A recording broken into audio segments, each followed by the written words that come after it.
If you're traveling this summer or even later on this year for the holidays, public Wi-Fi can be a dangerous thing and can leave you open to attack. Protect all of your devices now by going to nordvpn.com/geekdom and trying out the Nord Virtual Private Network. It will protect all of your devices through military-grade encryption. You get a month free and 75% off a 3-year plan if you use the code GEEKDOM. nordvpn.com/geekdom. Try it today. Ultra Instinct Goku is the most powerful version of Goku we've ever seen. And that's not even up for debate. That's been stated not only by people working on the show, not only by people from the staff itself, but within the series and based on what we've seen Ultra Instinct Goku do. And thus, on this edition of The Strongest in Dragon Ball, we take a deeper look at the most powerful version of Goku we've ever seen thus far and the strongest in Dragon Ball Super thus far, Ultra Instinct Goku. We're going to look a little bit at the Omen version and then really break down Mastered Ultra Instinct and just how insane this power actually is.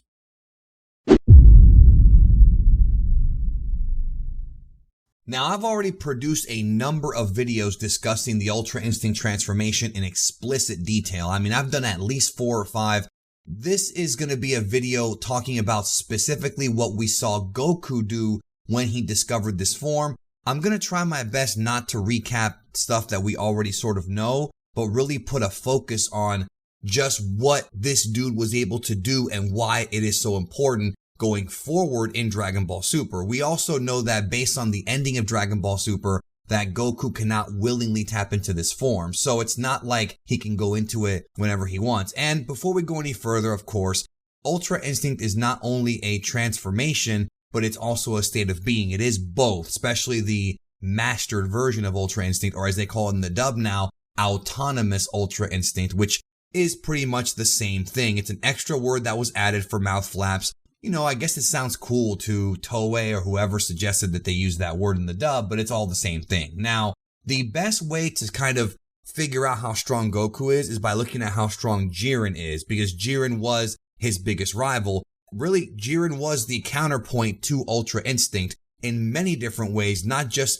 physically, but also psychologically and philosophically as well. I've done a video about this also, talking about a deeper look at Goku versus Jiren. This is why I love this fight when you really dig into the surface of what it actually represents. It's pretty deep when you really think about it. But as far as Ultra Instinct goes, when we first saw Goku do Ultra Instinct Omen, he was not in his full state. At the time, we weren't really sure about this, but we did state shortly after that Goku being an Ultra Instinct Omen or Ultra Instinct Sign was incomplete. He was able to use the defensive properties of Ultra Instinct, which is being able to move your body instinctually without thinking, without thought, like water, like Bruce Lee himself said, as opposed to using your mind, which, even though it's only for a millisecond, does slow you down. We're talking about beyond speed of light type of powers, significantly beyond. This is like the highest we're going to get, at least so far in Dragon Ball, when it comes to Goku. As Ultra Instinct Omen Goku fought Jiren in episode 110, it was stated that he was getting more and more powerful as his body became more adjusted to the state of being that was Migate no Gokui, the mastery of self-movement. His body was not ready to maintain the form, and thus he wound up losing his ability to use it, and he got out of it until the battle with Kefla. So we know that even in the early era, the early stages of Ultra Instinct, Goku was getting stronger. Now, later on, during the final battle with Jiren, we finally see Goku complete his destiny and finally become the truest mastered Ultra Instinct or completed Ultra Instinct, whatever you want to call it. Now, I'm not going to repeat what I said in the Strongest in Dragon Ball Jiren video because we talked a lot about how Goku and Jiren were able to do things like shake the world of void, which is shaking essentially an endless void. Some have said that it is infinity and it's possible.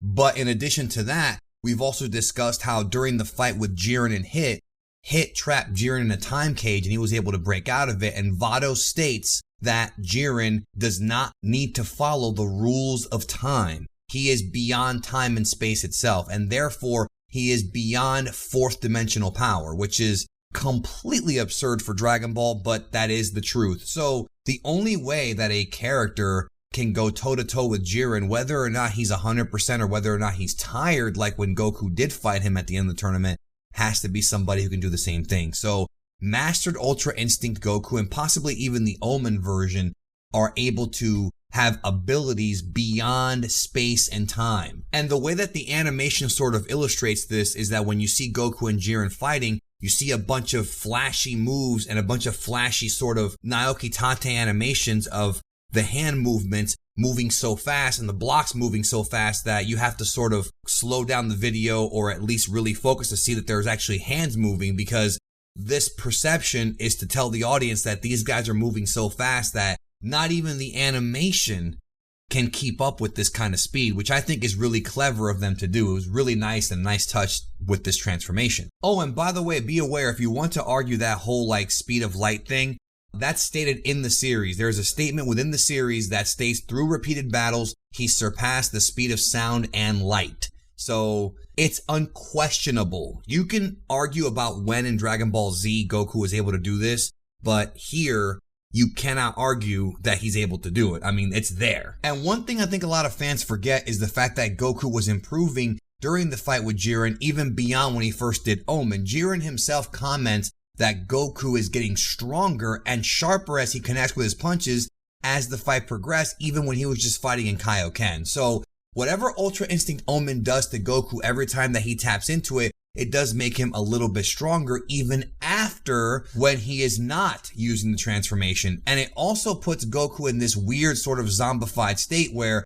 his body reacts by itself. It is working the correct way, but it's also a situation where his brain can't remember what he did. And that's really why he doesn't know how to at will tap into this power. Plus, if we're being real here, Toriyama probably came up with this crutch of the power so that Goku wouldn't always use it to get themselves out of whatever problem they're in. So I am under the belief that we're probably not going to see Ultra Instinct used unless it's an absolute final resort in whatever stories Toriyama has planned for the future. Goku in Ultra Instinct is so powerful that he appears to be standing still, and yet his body is moving at a rate that you can't keep up with. And like I said before, that's the animators kind of giving us a little bit of visual aid to show us this power.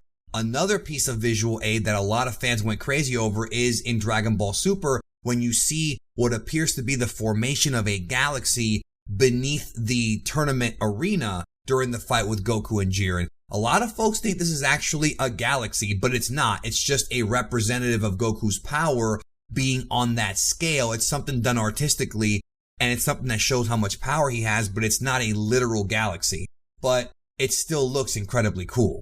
Now, as far as where to place Ultra Instinct Goku on the ladder of power hierarchy, look, they state several times that Jiren is a mortal who has surpassed the gods of destruction. And like we've always said, they don't specify which gods of destruction, so we don't know if he's actually singularity-wise, if that's even the right word, more powerful than a Beerus or a Champa, but we know he's on their level and maybe slightly above it, but they never actually explain which gods he has surpassed. But let's say he did surpass Beerus, then by all intents and purposes, if Goku was able to defeat Jiren with Mastered Ultra Instinct after he saw his friends' lives were in danger and his anger actually helped draw out that mastered Migate no Gokui power in him again, it's impossible to say that Goku is not on that level, if not higher. So theoretically speaking, Mastered Ultra Instinct Goku should be able to beat Beerus, because even Beerus himself is surprised at Goku's power.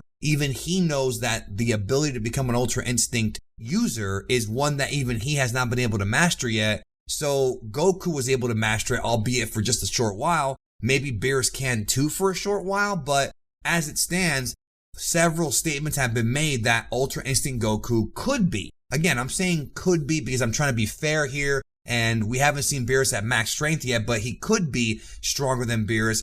I don't think he's on the Angels level. The Angels have really crazy reality warping abilities. They can create pocket dimensions. They can reverse time. These are things that Goku nor Jiren can do from what we've seen, and because of that, they're just not on the Angels level. However, will Goku one day get to that level?